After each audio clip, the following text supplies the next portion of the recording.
Welcome to our deep dive into Braiding Sweetgrass by Kimmerer. Oh, this is going to be good. It looks like we're interested in how indigenous wisdom and scientific knowledge come together. Especially what we can learn from plants. Yeah, exactly. We've got a great collection of excerpts. To dig into. It's a fascinating area. Yeah, Kimmerer brings such a unique perspective to these essays. she does. As both a botanist and a member of the citizen Potawatomi Nation, Right.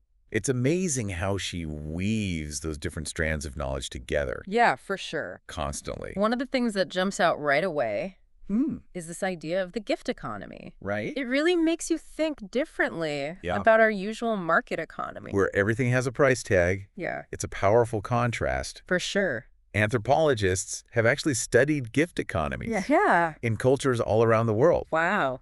and they found some common threads. One of the big ones Yeah. is that a true gift creates an ongoing relationship, a sense of obligation to give back, Oh, not just a one-time transaction.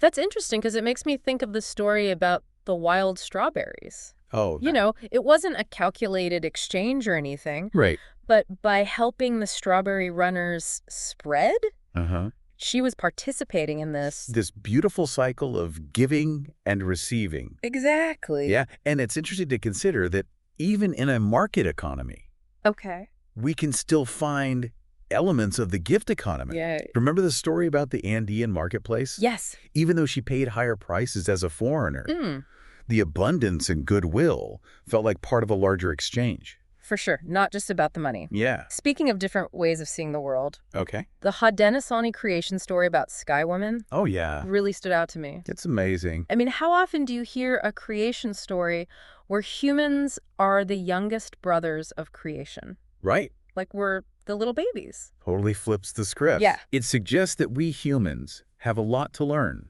from the other beings who share this planet with us. Yeah, we do. It's a story that emphasizes humility and interconnectedness. It makes you want to listen Yeah. to the wisdom of the plants and animals Right. to learn from their experience. Exactly. It makes me think of that story of the student who didn't know a single positive interaction between humans and the land. Oh, wow. I bet a lot of people feel that way. Oh, yeah. It's more common than we might think. Yeah, Even among those who are passionate about environmental protection, for sure. it really speaks to the need for a fundamental shift in our thinking. Yeah. Instead of focusing solely on what we can extract from the earth, we need to shift to reciprocity Okay. and what we can give back and learn. I like that a lot. It's a big shift. Yeah, and speaking of different ways of thinking, Yeah. there's that fascinating part where Kimmerer talks about the differences between the Potawatomi language and English. Oh, yeah. The way they use verbs to describe the natural world really stood out to me. It's a profound difference. It is. You see, English tends to rely on nouns, Oh, uh-huh. which can lead to this perception Yeah. of the natural world as static objects. Hmm. But the Potawatomi language emphasizes verbs, highlighting the constant state of becoming, I see. the aliveness of everything. Okay. So instead of saying obey, Mm-hmm. they say to be obey, Wow. acknowledging the water's continuous motion and change. Right, and it's all about that change. It is. It reminds me of the story about the field biologist who uses someone instead of something when referring to insects. That's a good one. Such a simple change. Yeah. But it completely transforms how you see those creatures. It does. Right. It speaks to the power of language Yeah, to shape our perception of the world. for sure. You know, some linguists even argue that the grammatical structures of different languages Wow. can influence the way speakers perceive reality, Hmm. the language of animacy, Yes. as Kimmerer calls it. It invites us to see the world, Yeah. a community of subjects, Okay. not just a collection of objects. I like that a lot. Yeah. Kimmerer also talks about specific teachings Yes. she's received from different plants. Yeah, like pecans and maple trees. Let's start with pecans. Oh, okay. They teach us about unity and resilience. Especially that incredible story about mast fruiting. Oh, yeah. Tell me more about that. Imagine producing an overwhelming amount of nuts every few years, Huh. far more than the squirrels can eat. Wow. It seems counterintuitive Right. from an individual survival perspective. Yeah, you would think so. But what the pecan trees are doing What are they doing? is ensuring the survival of the grove. Wow. They're Yeah. literally working together to outsmart the squirrels They are, and ensure their collective future. precisely. That's amazing. And there's another fascinating layer here. Hmm. Think about how this connects to Kimmerer's own family history, Okay. to the forced allotment of land that divided her people. The pecan trees, in a sense, resist that division, Rah. reminding us of the power of collective action. That's really cool. Yeah. And then there's the maple tree, Yes. which symbolizes something completely different, Totally. the cycle of giving and receiving. What's amazing about making maple syrup What is it? is that it forces you to pay attention to the interconnectedness of the seasons. Oh, wow. The syrup we enjoy in the winter Right? is actually summer sunshine, Wow. stored as sugar in the roots Mm. and released as sap in the spring. Huh. Kimmerer's descriptions of tapping the trees and boiling down the sap, Yeah. they're so vivid they almost make you taste the syrup. Oh, they really do. And it's not just about taking, Right. it's about acknowledging the gift and giving back, That actually leads perfectly to the next section, which is, the honorable harvest. it's such a key concept in the book. It is. This idea of approaching the earth with respect and gratitude, Yeah. taking only what you need Right. and leaving some for others. Right. It's a huge contrast to how many settlers viewed the land. Yeah, they just saw it as something to be conquered and exploited. Right. Like that story about settlers seeing the indigenous practice of leaving wild rice for the fenders. Oh, yeah. They thought it was wasteful. They just didn't get it. Totally different way of thinking. It does. Yeah, It reminds us that there are different ways of knowing, for sure. different ways of being in the world. Yeah. The settlers brought with them a worldview that emphasized individual ownership and dominion over nature. Mm. The indigenous perspective emphasizes interconnectedness, reciprocity, and respect for all beings. I like that. So when we talk about the honorable harvest, Yeah. we're talking about a way of life that's deeply rooted in those values. Okay, so it's not just about taking what we need, Right. but about a whole way of life. Exactly. Kimmerer gives that example of Lionel the Trapper. Oh, yeah. It really challenged my thinking. It's a fascinating example. It is. On the surface, it seems counterintuitive. It does. That a trapper would deliberately leave food for the very animals he traps. Right. But Lionel understands that his well-being is ultimately dependent on the health of the marten population. Mm. By caring for them, he's ensuring the sustainability of his own livelihood. That's such a powerful example It is. of thinking about the long term. Yes. The interconnectedness of all beings, Absolutely. even in a situation that involves taking a life. It challenges us to think about how we can apply the principles of the honorable harvest in our own lives, Yeah. even if we're not trappers or gatherers. Right. It's about asking ourselves those questions. Yeah. Are we taking more than we need? Mm. Are we giving back in a way that truly honors the gift? You know, one small detail that really stuck with me was the story about the student's Turkish grandmother who taught her to kiss a fallen grain of rice. It's such a beautiful image. It is. It speaks to the possibility of bringing reverence and gratitude Right. into even the smallest acts of Mm. our daily lives. It reminds us that reciprocity isn't just about grand gestures. Okay. It can be woven into the very fabric of our existence. Okay, let's shift gears for a moment. Okay. And talk about something a bit more, well, monstrous. Okay. The Wendigo. Oh, yeah. Kimmerer uses this mythical creature to represent a very real danger, She does. doesn't she? The Wendigo embodies greed, insatiable hunger, the desire to consume without regard for consequences. Right. It's a powerful metaphor for the forces Yeah. that drive so much of the environmental destruction we see today. It's a scary thought It is. that we all have that potential for greed and destructiveness within us. We do. And Kimmerer directly connects the Wendigo to the story of Onondaga Lake, Yeah, which is truly heartbreaking. it is. To think that a place that was once so sacred, Right. a place where the Haudenosaunee people came together to forge peace, has been so thoroughly poisoned by industrial waste. It's awful. It speaks to the devastating power of unchecked consumption. It does. But it's also important to remember that the Onondaga people haven't given up hope. That's good. They're still fighting for the restoration of the lake. They're still holding ceremonies. They're still teaching their children about the importance of this sacred place. It's a powerful reminder It is. that even in the face of such devastation, Right. there's still a possibility for healing, for renewal. It speaks to the resilience of the human spirit. It Our capacity to resist the Wendigo, to choose a different path. And I think Kimmerer's story about trying to clean up the algae in the pond on her property Yeah, really highlights that too. that resonated with me. It's such a relatable experience. Yeah, So many of us, when faced with an ecological problem, right. have that initial impulse to just fix it, Yeah, like, there's a problem, I need to solve it. to control it. I know I do. But Kimmerer shows us that it's not always that simple. It's not. When she starts scooping out all the algae, Yeah. she realizes that she's disrupting a complex ecosystem. No. The tadpoles depend on the algae for food. Right. The ducks are contributing to the nutrient overload. Oh. It's a whole web of interconnected relationships. She realized she made a mistake She did. by introducing the ducks in the first place.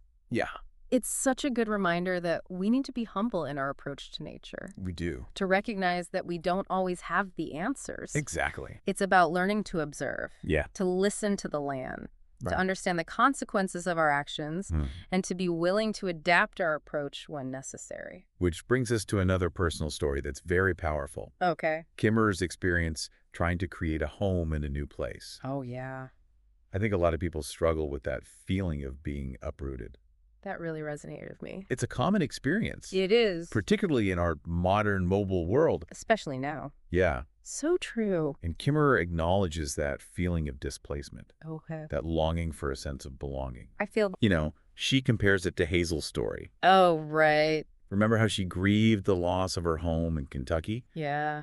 Kimmerer's mother understood that deep connection to place She did. and helped Hazel reconnect with her past. That story always gets me. It is a powerful one. It's a reminder that home isn't just a physical location. Right. It's also a feeling, Uh-huh. a connection to the land and to the people we love. Exactly. And it's something that we can cultivate Yeah. even if we're not living in our ancestral homelands. Absolutely. It's about paying attention to the details of the place where we are, Yes. learning the names of the plants and animals, Uh-huh. listening to the stories of the land, Right. and finding ways to create a sense of belonging. Speaking of finding our place, Yeah. let's talk about a concept that's really central to the book. Okay. The idea that the earth herself is a gift. Yes. It's something Kimmerer returns to again and again. She does. It's a foundational concept for her. Yeah. And it's not just a poetic sentiment. Okay. It's a call to action. I see. Recognizing the earth as a gift means recognizing, That we have responsibilities. yes, as recipients of that gift. It's not just about taking. Right. It's about reciprocating. Exactly. And that makes me think of the misunderstanding What misunderstanding? between the settlers and indigenous peoples about the rice harvest. Oh, right. That's such a powerful example. It is. The settlers saw leaving rice for the thunders as wasteful, Right. but it was actually an act of acknowledging the interconnectedness of all beings, recognizing that we're not the only ones who depend on the earth's bounty.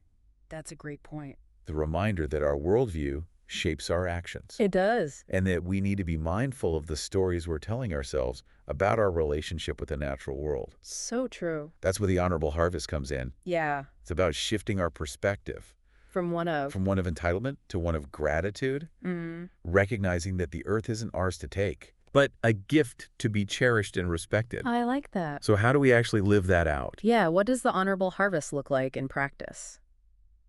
Kimmerer provides a number of examples. Oh, she does. She talks about asking permission before taking only what you need, Right. using everything you take, Okay. sharing what you have, Mm-hmm. and giving back in reciprocity for what you receive. That's a lot to think about. She also tells the story of Lionel the Metis trapper, Oh, yeah. who actually leaves food for the martens he traps. That one blew my mind. It seems so counterintuitive, It does. but Lionel understands that his well-being Right. is ultimately dependent on the health of the marten population. Yeah. By caring for them, he's ensuring the sustainability of his own livelihood. It challenges our conventional ideas It does. about what it means to be in balance with nature. Yeah. It's not just about taking less. Right. It's about creating a relationship of mutual benefit. Recognizing that our well-being is interconnected with the well-being of the whole. You know, I've been thinking about Yeah. how those principles apply to my own life, especially when I'm making choices about what to buy, Yeah. what to eat, Yeah. how to use resources. That's exactly the kind of reflection the honorable harvest invites. It is. It's not just about our direct interactions with nature. Right. It's about the choices we make every day. Okay. It's about asking ourselves, Like, am I supporting businesses and practices that are aligned with these values? Am I being mindful of my impact on the earth? right. It's a constant process of awareness and intention. It is. It's about making choices that reflect gratitude and respect for the earth and all her beings. Absolutely. And remember that small acts of reciprocity can make a difference. They can. Even something as simple as kissing a fallen grain of rice, Right. like Kimmerer's student learned from her grandmother. It's a gesture of reverence. It is. A recognition of the preciousness of life. Yeah. Okay, let's talk about another really powerful concept. Okay. The idea of the Wendigo and how it manifests in our modern world. Oh, yeah. It's scary, but also incredibly important to understand. It is. Right. Kimmerer doesn't shy away from the darkness. She doesn't. The Wendigo is a powerful symbol of the destructive forces that are unleashed Okay. when we give in to greed and unchecked consumption. It's not just a mythical creature. No, it's not.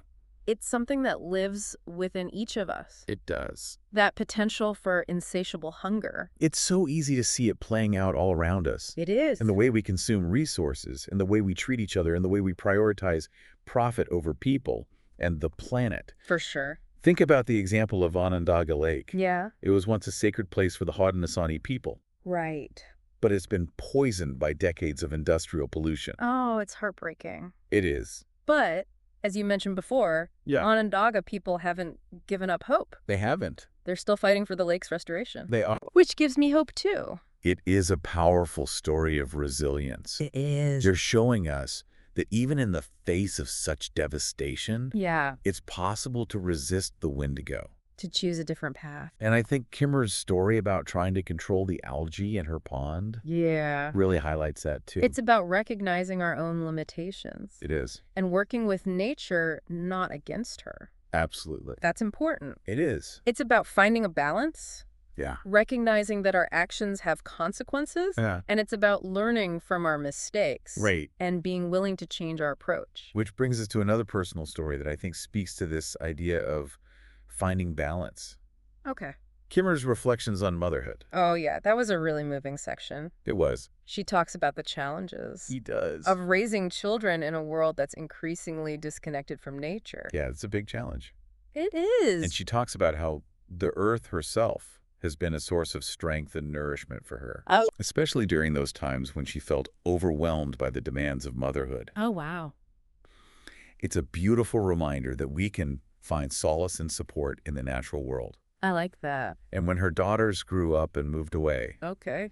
she found comfort in the story of the water lilies. Oh, yeah. Remember how the young leaves provide oxygen to the older leaves? Yeah. Through a network of air-filled capillaries? Right. It's a beautiful metaphor for the cycle of giving and receiving, It is. for the interdependence of generations. And it speaks to the importance of community, It does. of finding support and connection with others who share our values. Right. We're not meant to do this alone. We're not. Which is a great transition to the idea of connecting with our cultural heritage. Oh, yeah. Kimmerer shares her own journey of reconnecting with her Potawatomi roots. Right. And it's so inspiring. It is. And it's a reminder that we all have a cultural heritage. We do. Whether we're indigenous or not. Right? Connecting with our roots can give us a sense of belonging, identity, and purpose. I agree. It can also help us to heal from the wounds of the past. Yeah. Kimmerer talks about the trauma of colonization Right. and how important it is to acknowledge that history and to work towards healing. That's something I've been thinking a lot about lately, especially as I've been reading Braiding Sweetgrass. Yeah. It's made me want to learn more about my own family history and the stories of the land where I live. It's a powerful journey to embark on. It is. And it's a reminder that we're all connected. Connected to each other, to the land, to the generations that came before us. I like that. It's about finding our place in the web of life. And that brings us to the idea of falling to earth. Oh, yeah. Which Kimmerer uses to describe the process of finding our place in the world. It's such a beautiful metaphor. It is. She compares it to the Haudenosaunee creation story of Sky Woman falling to earth and being welcomed by the animals. Yeah. It's a reminder that we're not alone in this world, that we're part of a web of relationships. That can support us and guide us. Yes, if we're open to it. I love that. Okay, I think this is a good place to pause for now. Okay. We've covered a lot of ground in this first section of the deep dive. We have. But there's still so much more to explore. There is. We've only just begun to scratch the surface of the wisdom contained in Braiding Sweetgrass. So, picking up where we left off, I'm curious what resonated with you most about this idea of falling to earth. It's such a rich concept with all these different layers. It is. It's such a visceral image. Yeah. It really is. Yeah. And it speaks to that feeling of vulnerability and surrender that comes with truly embracing our place in the world. I think so, too. You know, it makes me think about those times in my own life. Okay. When I've had to just let go of what I thought I knew. Right. And trust the process of becoming. Exactly. Yeah. It's about relinquishing control. Yes. Recognizing that we're not the center of the universe. We're not. And it's about finding our place Within a larger web of relationships. Okay. Kimmerer talks about this in the context of listening to the stories of the land. Oh, yeah. You know how those stories can teach us about our place in the world? She does. She talks about how the earth herself has stories to tell. She does. If we're willing to listen. If we're willing to listen. It's not just about scientific data. Right. Or objective observation. It's not about being detached. Yeah. It's about opening ourselves to the wisdom. That's embedded. Yeah, that's embedded in the land, in the plants and animals, in the very rocks and soil. Right. It's about recognizing that the natural world isn't just a backdrop It's not. to our human dramas, Yeah. but a living, breathing protagonist. With its own agency and intelligence. With its own. Yeah. Wow. And it reminds me of another important concept. Which is? The language of animacy. Yes, right. It's about moving away from the language of objectification. Which reduces the natural world to a collection of resources to be exploited. Yeah. We need to embrace a way of speaking that acknowledges the aliveness of all things. I like that. It's a powerful shift in perspective. Yeah. In some indigenous cultures. It's common to refer to plants and animals as our relatives. Oh, wow. It's a way of acknowledging our kinship, our shared ancestry, our interconnectedness. That's beautiful. It is. It makes you wonder. Yeah. How our relationship with the natural world would change if we all started speaking and thinking in that way. It would be a different world, wouldn't it? It would be. Yeah. Maybe we'd be less likely to exploit and destroy what we see as kin. It's an interesting question to consider. It is. How would our actions change? Yeah. If we saw the trees as our elders, the rivers as our ancestors, the animals as our siblings? That makes me think of that quote from Aldo Leopold. Oh, yeah. We abuse land because we regard it as a commodity belonging to us. When we see land as a community to which we belong, we may begin to use it with love and respect. That's a powerful quote. It is. And it speaks to the heart of what Kimmerer is trying to convey in Braiding Sweetgrass. Yeah. She's inviting us to see the world through a different lens. Yeah. To shift our perspective from one of domination to one of reciprocity. Okay. And one way to start making that shift is to simply pay attention to the beauty that's all around us. Okay. You know, Kimmerer talks about finding beauty in the most unexpected places. Yeah. It's about cultivating a sense of wonder. Noticing the intricate patterns of a spider web. Right. Marveling at the delicate dance of a hummingbird. Yeah. Appreciating the vibrant colors of a lichen. Growing on a rock. Yeah, growing on a rock. I see. You know, recognizing that beauty doesn't have to be grand or exotic. Right. It can be found in the everyday miracles of the natural world. That makes me think of that story about finding a beautiful quartz crystal while planting sweetgrass at Canatio Harik. Oh, yeah. It's like the earth was offering her a gift. It was a gift. It was. And it speaks to the idea that if we approach the natural world with an open heart and a sense of curiosity, right, we'll be amazed by the gifts we receive. The gifts we receive. Yeah. It's about cultivating that childlike sense of wonder, that ability to see the extraordinary in the ordinary. Speaking of gifts, let's talk about that powerful story of the old-growth children. Yeah. The trees that are growing up in a world that's been so dramatically altered. Yes, by human activity. They're facing so many challenges. They are. They're growing up in a world that's warmer, drier, and more fragmented than the world their ancestors knew. They are. But you know what? What? Kimmerer sees incredible resilience in these trees. She does. They're adapting to the changing conditions. Really? They're finding ways to thrive in a world that's not always hospitable. It's a reminder that life finds a way. It does. Even in the face of adversity. Yeah, it gives me hope for the future. It does for me too. Even as we face the daunting challenges of climate change and environmental degradation. It does give me hope. And it's a challenge to us. What kind of challenge? To cultivate that same resilience within ourselves. Okay, how do we do that? How can we adapt to a changing world? Right.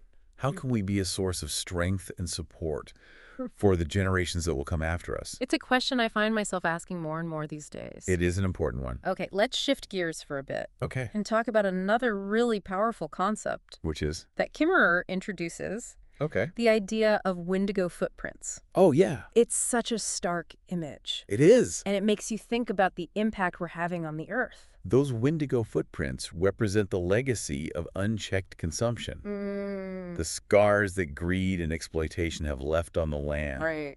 Kimmerer describes the environmental devastation she witnessed in places like the Alberta tar sands, where vast tracts of forest have been destroyed to extract oil. It's a sobering reminder of the consequences of our actions. It is. It makes you wonder what kind of footprints we're each leaving on the earth. Right. What kind of footprints am I leaving? Are they footprints of healing and restoration? Or are they footprints of destruction and despair? It's a question we should all ask ourselves. It is a really important question. And it's not just about the physical impact we're having on the land. Right. It's also about the impact we're having on ourselves. Yeah, Kimmerer talks about the health problems that are plaguing Indigenous communities. As a result of exposure to environmental toxins. It's a reminder that we're literally made up of the Earth's elements. We are. And when we pollute the Earth, we're polluting ourselves. That's a powerful point. It is. It brings home the reality that we're not separate from nature. We're part of it. Right. And what we do to the Earth, we do to ourselves. Makes me think of that story about the American chestnut tree. Oh, yeah. And how its disappearance had such a devastating impact. Not just on the ecosystem, right, but also on the human cultures that depended on it. It's a reminder of the interconnectedness of all things. Yeah. How the loss of one species can ripple outward. And affect countless others. Exactly. It makes you realize how much we stand to lose. We do. If we continue down this path of environmental destruction. Yeah, if we keep going this way. But it's also important to remember. What's important to remember? That just as we have the power to destroy, we also have the power to heal. We do. And that brings us to another important concept that Kimmerer explores. Which is? The idea of the gift economy. Yes, it's such a different way of thinking about the world. It is. Especially compared to the market economy we're so used to. The market economy is based on scarcity, competition, and the accumulation of wealth. Right. The gift economy, on the other hand, yeah, is based on abundance, generosity, and reciprocity. Okay. It's a way of being in the world that recognizes the interconnectedness of all beings and the importance of giving back to the earth for all that we receive. I love the way she describes the gift economy as a circle of reciprocity. It's a beautiful image. It is when we receive a gift. Yeah. We're obligated to give a gift in return. It's not about keeping score or expecting something in return. It's not. But about recognizing that we're all part of a web of relationships and that our well-being is interconnected. How can we shift from a mindset of scarcity to a mindset of abundance? That's the question, isn't it? It is. How can we practice generosity and reciprocity in our daily lives? Kimmerer gives us a lot to think about. She does, and it's not about grand gestures or radical overhauls of our lives. What is it about, then? It's about those small, everyday acts of kindness and generosity. Oh. It's about practicing gratitude for the gifts we receive. Sharing our time and talents with others. Right. And supporting organizations that are working to create a more just and sustainable world. It's about shifting our focus from what we can get to what we can give. And it's about remembering that we're all in this together. We are. And that brings us back to the concept of becoming indigenous to a place. Yes. It's about learning to live in reciprocal relationship with the land and all its inhabitants. Okay. It's about recognizing that we're not separate from nature. Right. But part of it. We're part of nature. We are. And it's about remembering that we have a responsibility to care for the earth. And to give back in gratitude for all that she gives to us. It's a journey, isn't it? It is a lifelong process of learning and growing. Becoming more deeply connected. Yeah, to the earth and to each other. It is. And as we continue on this journey, let's keep in mind those Wendigo footprints. Yes, let's strive to leave footprints of healing and restoration. Footprints that honor the earth and all her beings. Okay, before we move on to the next section. Okay. I want to go back to that story about Kimmerer taking her students on a field trip. Oh, yeah. To a polluted area in the Appalachian Mountains. Right. It was such a powerful experience for them. It was. And it made me think about the importance of connecting our head knowledge with our heart knowledge. That story really gets to the heart of what it means to be a healer. It does for those aspiring healthcare professionals. Yeah. Seeing the devastating impact of environmental degradation on human health. Yeah. It wasn't just an abstract concept anymore. It was real people, real communities, real suffering. It's easy to get lost in textbooks and theories. Right. But when you're confronted with the reality of human suffering, Yeah. it changes everything. It really does. It highlights the interconnectedness of all things. Yes. We can't separate environmental health from human health. Nope, we can't. We're all part of the same web of life. We are. Kimmerer also talks about feeling a sense of displacement during that trip. You know, being in a forest that felt so different from her own homeland. Right. It made me think about how many of us have been displaced from our ancestral lands and how that affects our relationship with the earth. That feeling of displacement is something that so many of us carry with us. I think so. Whether we're conscious of it or not. Yeah. It's the legacy of colonialism, of forced removals, of the destruction of indigenous cultures and ways of life. But even in the midst of that displacement, Yeah. Kimmerer and her students find moments of connection and beauty. They do. They discover a remnant patch of old-growth forest, Oh, wow. a refuge of biodiversity amidst the destruction. It's a reminder that even in the darkest of times, Yeah. there are still pockets of hope, places where life is thriving. And it's a challenge Yeah. to seek out those places. To find beauty and inspiration in the midst of the challenges we face. To remember that Yeah. even in the face of loss and devastation, the earth is still a source of wonder and healing. Absolutely. And it's also a reminder of the power of stories. Yes. Kimmerer talks about how stories can help us to understand the natural world, They can't. to connect with our ancestors, and to imagine a better future. I love that. She shares stories from her own culture as well as from other cultures around the world. Weaving a tapestry of wisdom and beauty. She's a master storyteller. She is. And she reminds us that stories have power. They do. They can shape our perceptions, inspire us to action, and help us to heal from trauma. It makes me think about the stories we're telling ourselves about the earth. Oh, yeah. What stories are we telling? Are they stories of exploitation and domination? Or are they stories of reciprocity, respect, and love? The stories we choose to tell Yeah, will shape the future. that's a powerful truth. Okay, let's talk about one of my favorite concepts from the book. Which one? The idea that we can learn from the plants. Oh, I love that one too. It's a concept that's so simple, yet so profound. It really is. It's a beautiful way of thinking Yeah. about our relationship with the natural world. It challenges us to approach the plants with humility and respect. Right. To see them not as objects to be exploited, but as elders who have much to teach us. Kimmerer describes the plants as our elders, Yeah. beings who have been on Earth far longer than humans, Right. and who have much wisdom to share. She tells the story about learning from the sweetgrass, Oh, yeah. that harvesting can actually benefit the plant, Really? promoting its growth and vitality. Huh. It's a reminder that sometimes our assumptions about the natural world are wrong, They are. and that we need to be open to learning from the plants themselves. It's about recognizing Right. that we're not the only intelligent beings on this planet, We're not. and that we have much to learn from the other than human world. And it's not just about the big lessons. Right. It's also about paying attention to the details, Like what? like how Kimmerer learned to identify plants by their subtle differences. Okay. To notice the intricate patterns of a spider web, Uh-huh. to appreciate the delicate dance of a hummingbird. It's about cultivating a sense of wonder and curiosity in our relationship with the natural world. It's about slowing down, Yes. paying attention. And allowing ourselves to be amazed. By the beauty and complexity of the world around us. Speaking of slowing down and paying attention, Yes. let's talk about a story that's both heartwarming and inspiring. Okay. The story of the old-growth children. Oh, I love this story. The trees that are growing up in the shadow of the ancient giants. That were logged generations ago. Yes, it's a story about resilience. It is. About the power of life to find a way. Even in the face of adversity. I love that story. Kimmerer describes the challenges these trees face. Yeah. In a world that's been dramatically altered by human activity. They're growing up in a world that's warmer, drier, and more fragmented than the world their ancestors knew. Yet they're adapting. Yeah. They're finding ways to thrive. They're carrying on the legacy of the old-growth forest. It's a powerful image.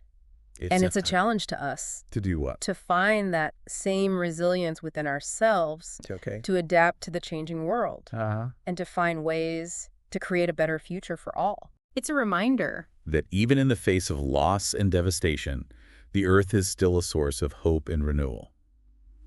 That's a beautiful message. It is. And it leads us perfectly to another core theme, the importance of reciprocity in our relationship with the natural world.